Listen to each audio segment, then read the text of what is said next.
Hello everyone, welcome to PW only IAS. दोस्तों, UPSC aspirants के लिए एक बहुत अच्छी खुशखबरी है। ईपीएफओ की नोटिफिकेशन आउट हो चुकी है।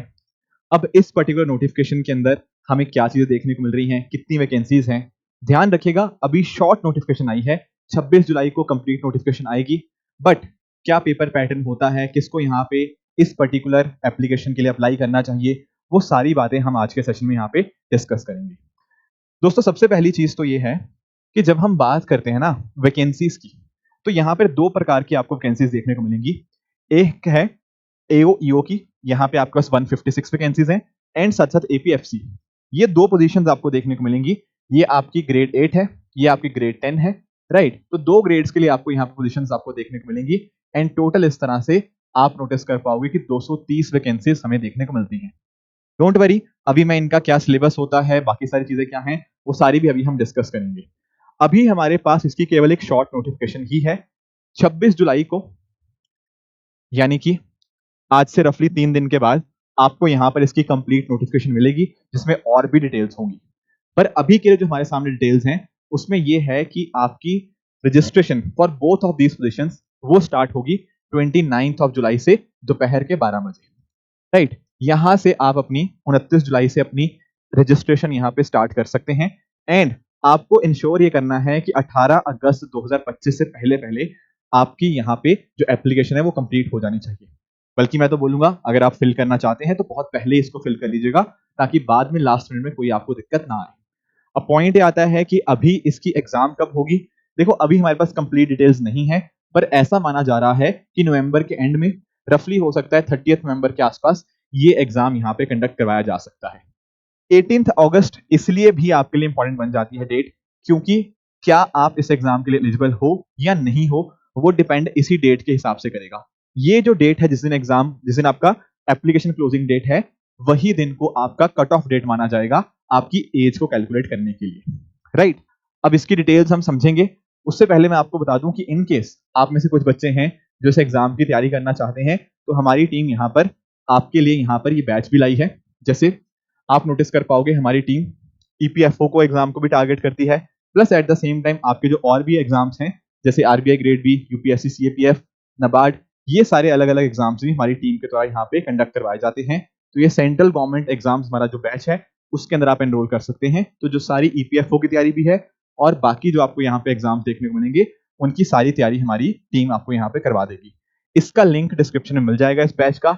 Plus at the same time कहां पर जाकर आपको इन दोनों पोजीशंस के लिए रजिस्टर करना है, उसका लिंक भी मैंने नीचे डिस्क्रिप्शन में डाल दिया है। वहां पर जाकर आप इसकी एप्लीकेशन को 29 जुलाई ऑनवर्ड्स यहाँ पे फिल कर पाएंगे। चलिए, अब थोड़ा सा हम इस एग्जाम के बारे में अंडरस्टैंड करने की कोशिश करते हैं कि आखिर ये जो दो पोजीशंस के लिए यहाँ पे हमारे सामने वैकेंसीज हैं, ये क्या हैं, एंड दूसरी बात, इनका सिलेबस क्या होता है। देखो, आप लोग ईपीएफओ के बारे में जानते ही होंगे। दरअसल में ये लेबर मिनिस्ट्री के अंतर्गत आती है, राइट। एंड यूपीएससी जो है ना, वही इसके लिए एग्जाम यहाँ पे कंडक्ट करवाता है। अब पहली जो हमारे सामने वैकेंसीज हैं, 156 वैकेंसीज, वो है आपकी ईओएओ के लिए, that is enforcement officer, accounts officer. ये एक ग्रुप बी पोस्ट है। आपको पे लेवल आपको 8 यहाँ पे देखने को मिल जाएगा, ठीक है ना। तो इसके अलावा अगर हम बात करें, इनकी ड्यूटीज आप यहाँ पे पढ़ सकते हो, जैसे एम्प्लॉय प्रोविडेंट फंड लॉस को इन्फोर्स करना, ईपीएफओ जो लॉस होते हैं उनको इन्फोर्स करवाना, रिकवरी, अकाउंट्स, लीगल वर्क हो गया, मैनेजमेंट इंफॉर्मेशन सिस्टम, पेंशन वगैरह देखना, ये सारा काम यहाँ पे ईओएओ ऑफिसर्स का रहता है। एंड यहाँ पर आपकी जो एज लिमिट है वो 30 ईयर्स है।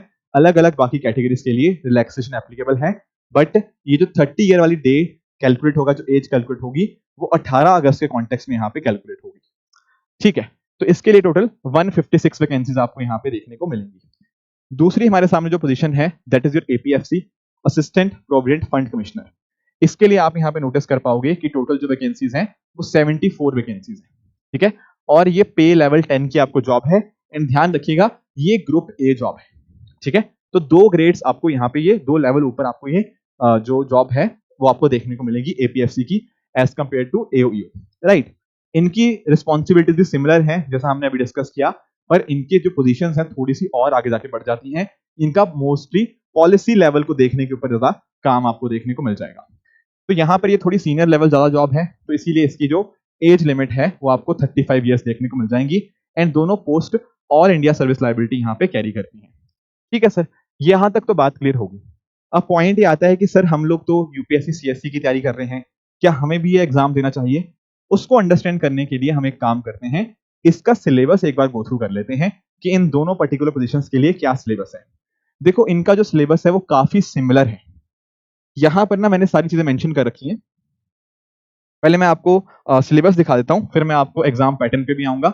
जैसे ये कुछ सिलेबस एरियाज हैं, जैसे आपका जनरल इंग्लिश हो गया, ठीक है, इंडियन फ्रीडम स्ट्रगल हो गया, art and culture, culture and heritage, current events हो गया, आपके जो करंट अफेयर्स आप पढ़ते हो, इसके अलावा पॉपुलेशन डेवलपमेंट ग्लोबलाइजेशन, फिर Indian polity, Indian economy, accounting principles, ठीक है, उसके अलावा industrial relation and labour laws, insurance हो गया, general science and computer applications, फिर आपका एलिमेंट्री मैथमेटिक्स एंड क्वांट हो गया, ठीक है, फिर स्टैटिस्टिक्स हो गया। उसके अलावा अगर हम बात करें यहाँ पर आपका जनरल मेंटल एबिलिटी आपको देखने को मिल जाएगा, एंड लास्ट में आपको यहाँ पे ये सोशल सिक्योरिटी लिखा हुआ है, सोशल सिक्योरिटी इन इंडिया, यहाँ अलग अलग स्कीम्स हो गया, उनकी यहाँ पे बात की जाती है।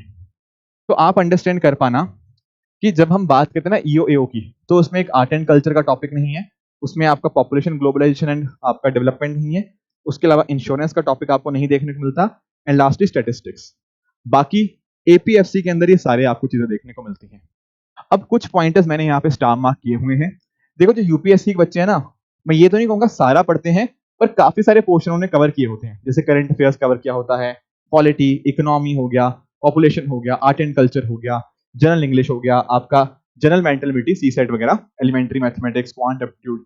तो मोटा मोटा कई चीजें कवर होती हैं, पर कुछ ऐसी चीजें भी हैं यहाँ पे जो आपने नहीं कवर की होती। तो ये कुछ एक्स्ट्रा चीजें हैं जो आपको डेफिनेटली कवर करनी चाहिए अगर आपको ये एग्जाम को यहाँ पे क्लियर करना है, राइट। तो देयर आर सम थिंग्स जो हमें एक्स्ट्रा पढ़नी पड़ेंगी। बाकी आप नोटिस कर पाओगे कि 80% के आसपास सिमिलर सिलेबस आपको देखने को मिलेगा। हालांकि क्वेश्चन का पैटर्न थोड़ा डिफरेंट होता है, तो मैं थोड़ा आपको उसके बारे में भी आइडिया दे देता हूं। यहां पर आप नोटिस करिएगा, अब यूपीएससी सीएससी में तो आपके 3 स्टेजेस होती हैं, प्रीलिम्स, मेंस, इंटरव्यू, बट इस एग्जाम के अंदर आपके केवल 2 ही स्टेजेस हैं। यानी कि एक आपका प्रीलिम्स होगा, उसका डायरेक्ट इंटरव्यू। यहां कोई मेंस की स्टेज नहीं है, 2 ही स्टेजेस हैं। पहले आपका पेपर होगा ऑब्जेक्टिव टाइप, ठीक है, जिसमें आपको टोटल 120 क्वेश्चन देखने को मिलते हैं, जो कि आपको 2 घंटे के अंदर कंप्लीट करने होंगे। हर क्वेश्चन यहाँ पे 2.5 नंबर का होगा, तो इस तरह से टोटल 300 मार्क्स का आपको पेपर देखने को मिल जाएगा, ठीक है। एंड साथ ही साथ ध्यान ये रखिएगा कि हर क्वेश्चन के कॉन्टेक्स्ट में आपको नेगेटिव मार्किंग भी देखने को मिलती है। यानी कि अगर आप किसी क्वेश्चन को ठीक करेंगे तो प्लस 2.5 मार्क्स, अगर गलत हो गया तो नेगेटिव मार्किंग है इसका 1/3, यानी कि जो रफली बनता है 0.833 मार्क्स आपके कटेंगे अगर आपने कोई क्वेश्चन को यहाँ पे गलत मार्क किया। सभी क्वेश्चन बराबर मार्क्स के हैं, ठीक है। और ये जो पेपर होता है इंग्लिश हिंदी दोनों मीडियम में होता है, except for the English section, ठीक है ना। तो इसके अलावा ये पेपर आपका ऑफलाइन होगा, पेन एंड पेपर मीडियम के अंदर। ये पहली स्टेज होगी। जो स्टूडेंट्स इस पर्टिकुलर पेपर को कवर कर लेंगे, क्लियर कर लेंगे, उनको डायरेक्टली इंटरव्यू देने का यहाँ पे मौका मिला है। अब इंटरव्यू के कॉन्टेक्स्ट में क्या हमें पता होना चाहिए कि इंटरव्यू चाहे ईओएओ का हो, चाहे आप एपीएफसी की बात करें, ये 100 मार्क्स का आपको यहाँ पे इंटरव्यू देखने को मिलेगा। अब ऐसा नहीं है कि जो हमने पहले टेस्ट दिया, that is the recruitment test, जो 300 मार्क्स का पेपर दिया, ऐसा नहीं है कि बस उसको देखा जाएगा कि हाँ लिस्ट में कौन आता है। देखो दोनों के नंबर जुड़ेंगे, आपके जो टेस्ट दिया था 300 नंबर का वो भी, और इंटरव्यू के मार्क्स, दोनों को कंबाइन करने के बाद आपकी फाइनल सिलेक्शन की मेरिट लिस्ट आपकी यहाँ पे बनती हुई देखने को मिलेगी। जैसे फॉर एग्जांपल 75% वेटेज दिया जाएगा आपके रिक्रूटमेंट टेस्ट को, एंड साथ साथ इंटरव्यू को 25% का यहाँ पे वेटेज दिया जाएगा। दोनों का स्कोर कंबाइन होगा, उस कॉम्बिनेशन ऑफ स्कोर के बेसिस के ऊपर आपको यहाँ पे इस लिस्ट में आपको आने का मौका मिलेगा। तो it's a combination of both, दोनों का आपके मार्क्स यहाँ पे जुड़ेंगे, राइट। तो इस तरह से ये पूरा पूरा पेपर पैटर्न है। साथ ही साथ जो सिलेबस था मैंने आपको यहाँ पे बता दिया है। बाकी देखो पॉइंट वही है कि अगर आपको लगता है कि हाँ यार मुझे एक साथ में प्लान भी होना चाहिए यूपीएससी सीएससी के साथ, एंड ये काफी अच्छी जॉब्स भी आपको यहाँ पे देखने को मिल रही हैं, तो आपको इंश्योर ये करना चाहिए कि आपको ये एग्जाम्स भी आप साथ में उनकी तैयारी कर सकते हैं। बाकी हमारी टीम देखो ईपीएफओ की तो तैयारी करवाएगी, उसके अलावा भी इसी बैच के अंदर आपको आरबीआई ग्रेड भी, नाबार्ड एंड यूपीएससी सीएपीएफ के एग्जाम की तो तैयारी भी हमारी टीम यहाँ पे आपको अच्छे से करवाएगी। तो इन सब का जो लिंक है नीचे डिस्क्रिप्शन के अंदर दिया हुआ है, plus at the same time आप इस कोर्स के अंदर एनरोल करना चाहते हैं या फिर वो एप्लीकेशन को आप फिल करना चाहते हैं, उसके लिंक्स भी आपको यहाँ पे डिस्क्रिप्शन में देखने को मिल जाएंगे। तो दोस्तों इसी तरह से आप सब लोग अपने एंड पे हार्डवर्क करते रहिए। Thank you so much for joining. All the very best. Thank you so much.